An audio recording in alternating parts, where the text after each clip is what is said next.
Good morning everybody. The पाठशाला channel में फिर से स्वागत। इससे पिछले वाले वीडियो में 16 क्वेश्चन को सॉल्व किया गया था और 16 से आगे वेरी इंपॉर्टेंट क्वेश्चन जो कि परीक्षा में पूछा जाता है, इसी के कड़ी को हम आगे बढ़ाते हैं। देखिए,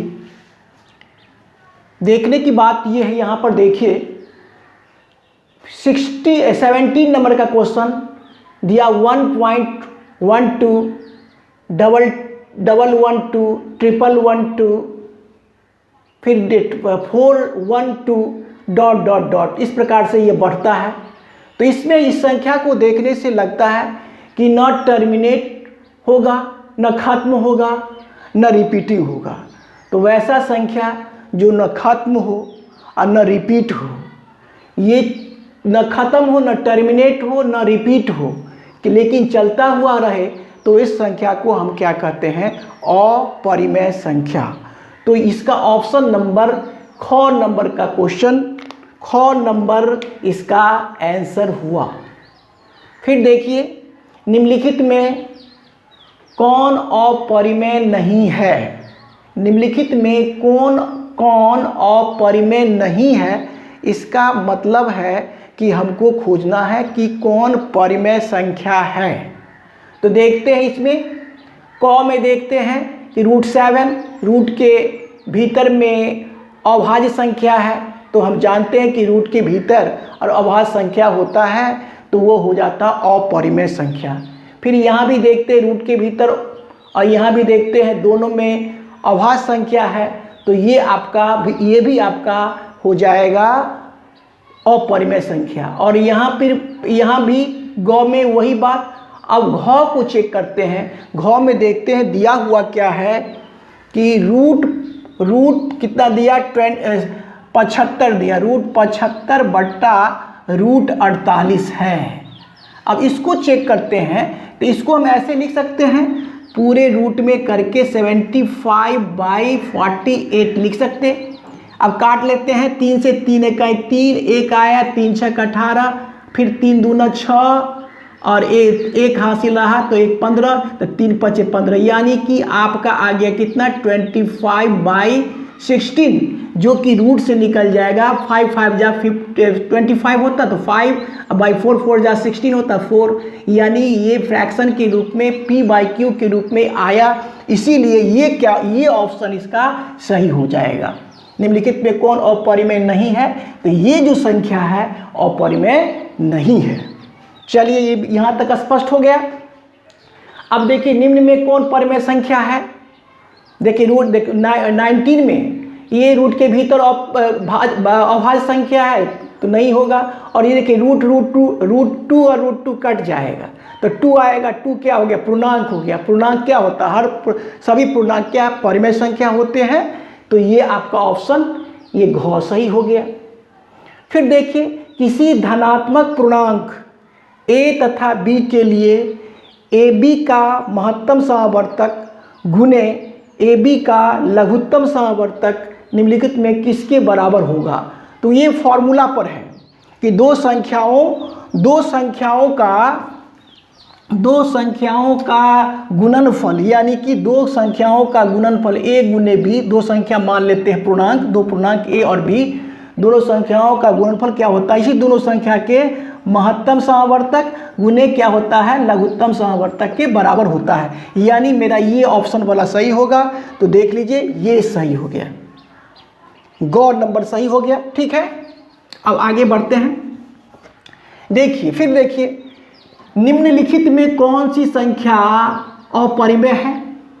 कौन सी संख्या अपरिमेय है? देखिए, रूट के भीतर में ये क्या है? ये वर्ग संख्या है, तो 3 निकल जाएगा, तो ये हो जाएगा आपका क्या हो जाएगा? परिमेय संख्या हो जाएगा। लेकिन हमको खोजना अपरिमेय। फिर देखिए, √25 को देखिए 5 निकल जाएगा, जो कि क्या हो जाएगा?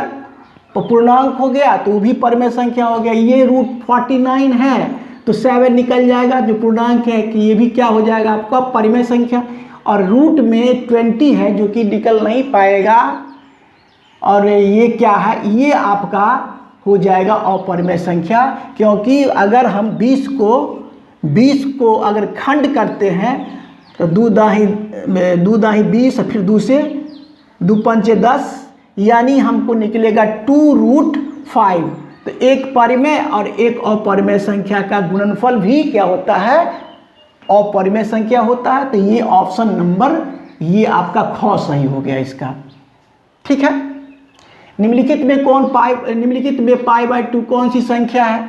तो ये तो स्पष्ट है कि अपरिमेय संख्या होता है कि एक परिमेय और एक अपरिमेय संख्या का भागफल भी अपरिमेय संख्या ही होता है। निम्नलिखित में कौन परिमेय संख्या है?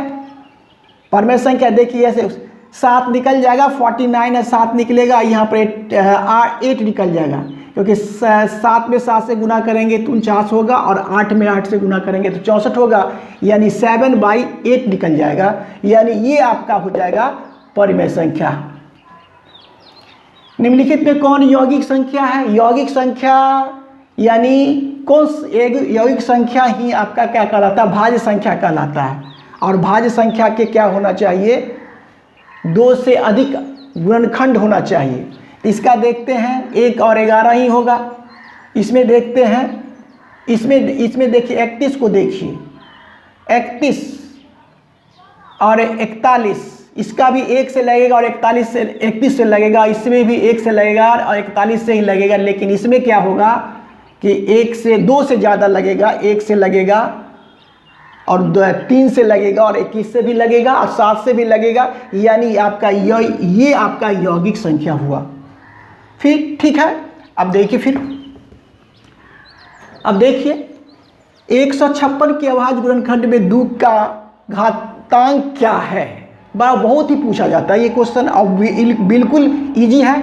156 को खंड कर लीजिए, 2 से करेंगे तो 2 7 14 और 2 8 16, 2 से 2 3 6, 1 आ गया 2 3 6 और 2 9 18। अब 2 का खेल समाप्त है, 2 आएगा ही नहीं, तो 2 का घात कितना हुआ? 1 2 ही हुआ। तो ये ऑप्शन नंबर ये सही हुआ। इस प्रकार से ऑब्जेक्टिव को बहुत ही आसान तरीका से सॉल्व करेंगे, समझ के करेंगे तो बिल्कुल आसान हो जाएगा। और परीक्षा में अधिक से अधिक देखा गया है कि ऑब्जेक्टिव क्वेश्चन की संख्या बढ़ रहा है, तो ऑब्जेक्टिव पर ध्यान देने की ज़रूरत है। और हमारा अगर ऑब्जेक्टिव बहुत ही ज़रूरी है, ऑब्जेक्टिव को सही तरीका से अगर पढ़ा जाए तो ऑब्जेक्टिव क्वेश्चन में अगर 50 क्वेश्चन पूछता है तो 50 में 50 नंबर लाया जा सकता है। ठीक है, तो इसी विश्वास के साथ आप लोगों को कहते हैं कि ऑब्जेक्टिव पर ध्यान दीजिए। अगर मेरा वीडियो अच्छा लगता है तो लाइक शेयर और सब्सक्राइब कीजिए। Thank you, take care.